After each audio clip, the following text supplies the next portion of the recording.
Bapak Ibu sekalian, dinasti ini pernah kita atur dulu ya di Undang-Undang Nomor 8 Tahun 2015. Oleh karena itulah dibuat aturannya, dicantumkan di Undang-Undang Nomor 8 2015 itu yang menyebut dinasti politik itu haram hukumnya.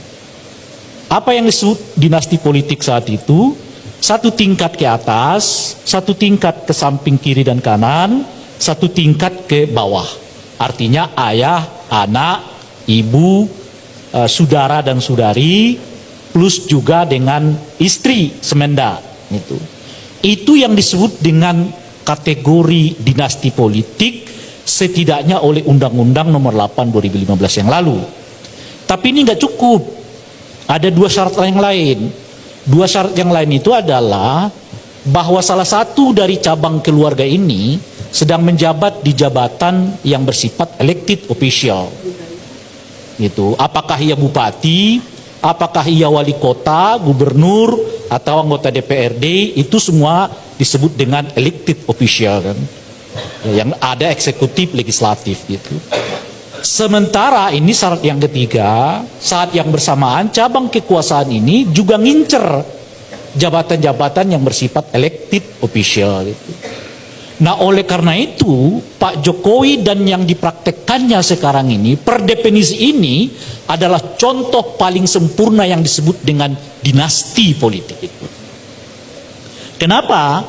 Pertama yang maju adalah anaknya sendiri satu tingkat di bawah.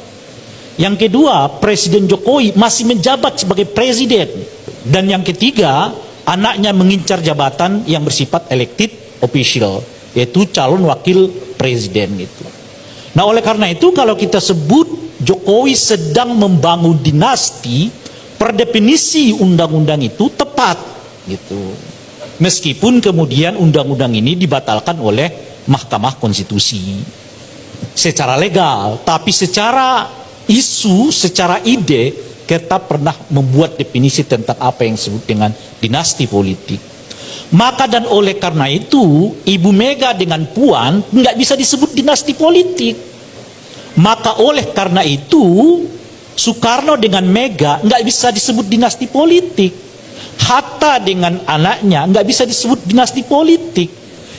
Pak Habibie kalau sekiranya keluarganya mau masuk politik sekarang nggak bisa disebut dinasti politik. Karena nggak masuk dalam tiga kategori yang disebut dengan dinasti politik itu. Bahwa mereka keluarga politik, iya. Tapi keluarga politik, baik secara legal maupun secara moral, tidak bermasalah di Republik ini. Jadi kalau anak saya terlibat politik setelah 5 tahun, nggak bisa dituduh saya dinasti.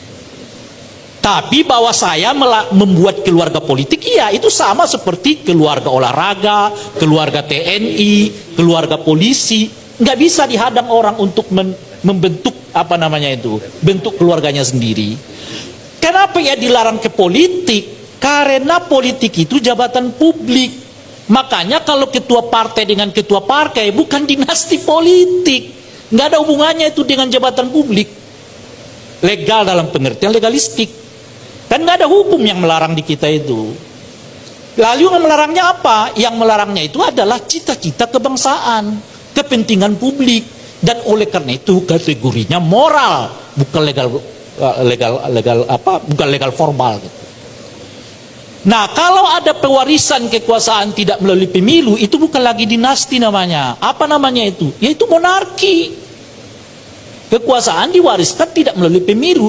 Tapi kalau kekuasaan diwariskan melalui pemilu, itu namanya dinasti.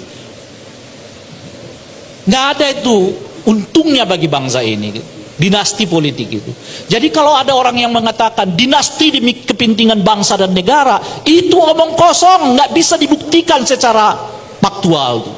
Yang sudah jelas-jelas dinasti itu demi kepentingan keluarganya sendiri, nggak ada yang lain. Dinasti itu kepentingannya cuma dua.